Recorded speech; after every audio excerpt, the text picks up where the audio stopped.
berbahagia tuan-tuan dan puan-puan yang dirahmati oleh Allah Subhanahu wa taala sekalian.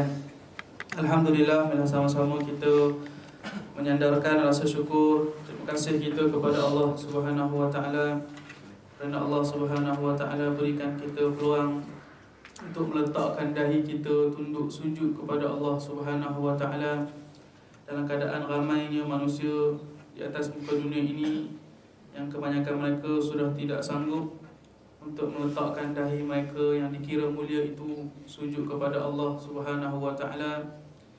Maka mudah-mudahan tuan-tuan dan puan-puan sekalian, dengan kerelaan kita merendahkan dahi kita, kepala kita untuk sujud kepada Tuhan pencipta alam ini, itu adalah sebagai tanda kita menghambakan diri kita kepada Allah Subhanahu wa taala. InsyaAllah pada pagi ini kita akan sentuh hikmah yang ke-12 daripada hikmah-hikmah yang telah dilontarkan oleh Syekh Ibnu Athaillah As-Sakandari yang telah dikumpulkan di dalam kitab yang terkenal di seluruh rantau Asia Tenggara, saya kira di Mesir juga ataupun di mana-mana negara Arab, dan disyarahkan oleh banyak ulama, itulah kitab Al-Hikam Ibnu Athaillah As-Sakandari. Maka kita sampai pada hikmah yang ke-12. Kata pengarang, ma nafa'al qalba syai'un misla uzlatin yadkhulu biha midani fikratin, yang bermakna tiada sesuatu yang sangat berguna bagi hati sebagaimana bergunanya beruzlah, iaitulah menyendiri, kerana uzlah itu untuk masuk ke medan berfikir, iaitu tafakur. Baik.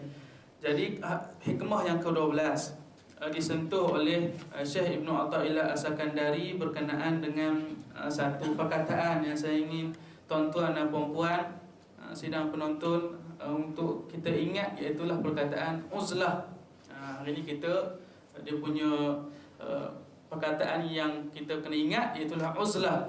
Apa uzlah tu Ustaz? Uzlah ini adalah dalam bahasa Arabnya menyendirilah, berseorangan diri, jauh daripada orang lain, jauh daripada persekitaran, menyendiri, itu maksudnya uzlah. Ataupun dalam perkataan lain bahasa Arab mungkin boleh diertikan sebagai khulwat. Khulwat dalam bahasa Melayu kita ni, kita dah ingat negatif, tangkap khulwat, itu adalah yang negatif lah. Tapi sebenarnya dari segi bahasa Arab ia guna dua-dua. Khulwat maksudnya menyendiri juga, seperti mana Nabi SAW hubbiba alaihi al-khala, kata dalam hadis Sahih Bukhari, kata apa? Rasulullah SAW sebelum dia diangkat jadi Nabi, dia diberi rasa suka untuk al-khala, untuk menyendiri, untuk seorang-seorang, untuk berkhulwat. Di mana tuan-tuan? Semua tahu jawapan dia, iaitulah di Gua Hira.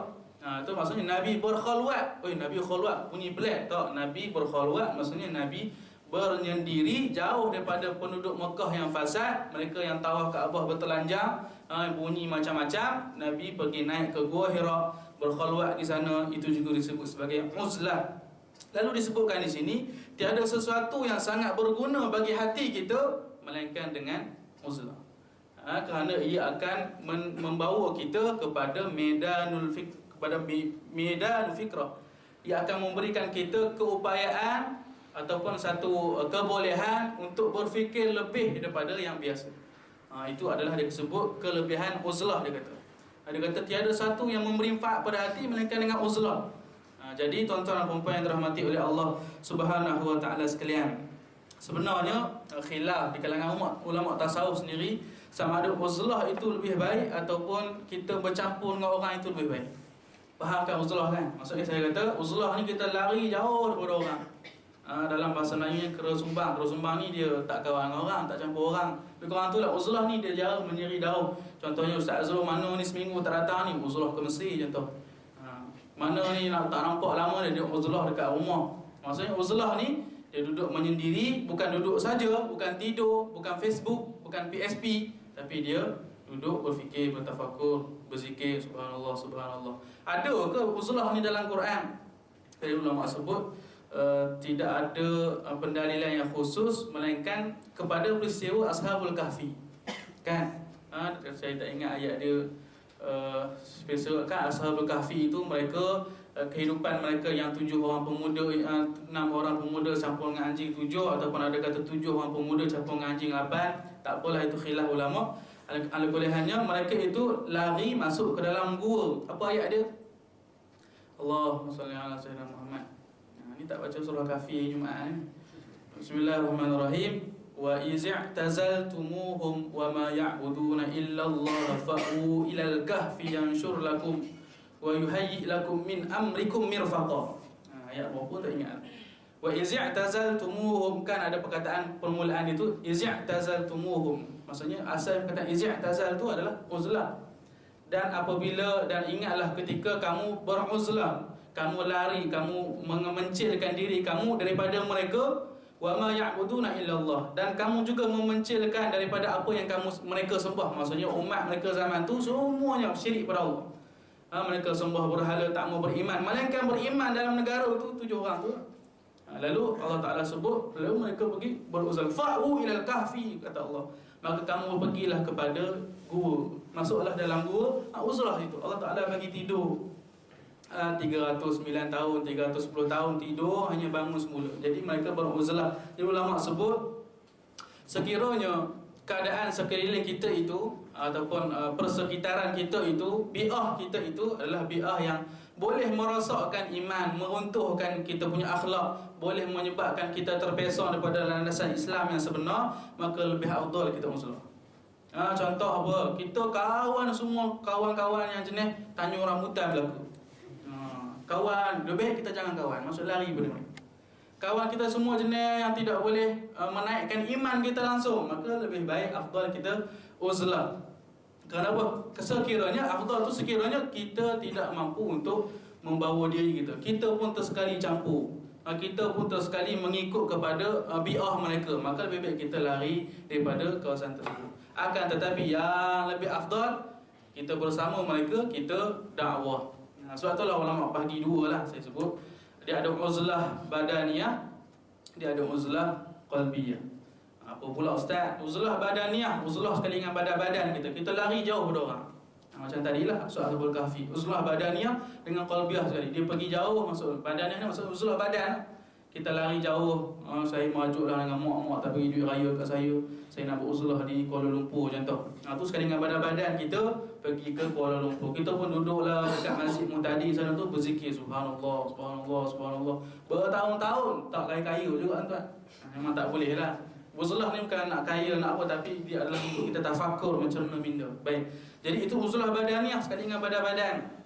Baik, jadi jenis yang badan ni lebih afdal kalau sekiranya kita tak mampu kawal hati kita, sekiranya bersama dengan masyarakat, lebih baik kita pergi jauh.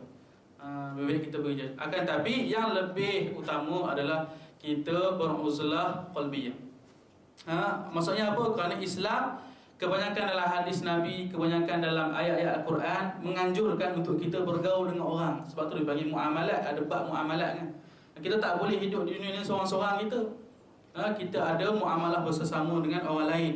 Maksudnya bila mana kita bermuamalah sama orang lain, kita tak boleh uzlah badaniyah. Kita kena campur dengan orang. Saya kena campur dengan tuan-tuan, tuan-tuan kena campur dengan saya, tuan-tuan kena campur dengan rumah sebelah, campur dengan orang lain, banyak lagi kita kena campur.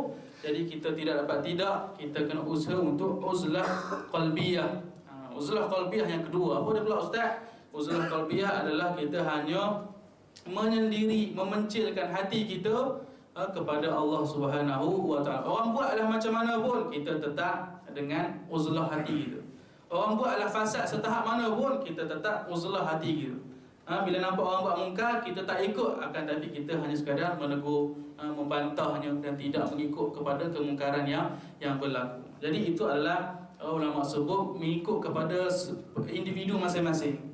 Tepuk dada, tanyalah keadaan masing-masing. Tepuk dada, tanyalah iman dan hati masing-masing. Saya ni jenis macam mana? Kalau saya jenis ni tak kuat, hati pun ikut orang lagi, macam lalang, tiup kanan dia pergi ke kanan, tiup ke kiri dia pergi ke kiri. Sekejap sokong Manchester City, sekejap sokong Manchester United contohnya kan. Sekejap sokong sana, sekejap sokong sini. Jadi itu adalah orang panggil lalang.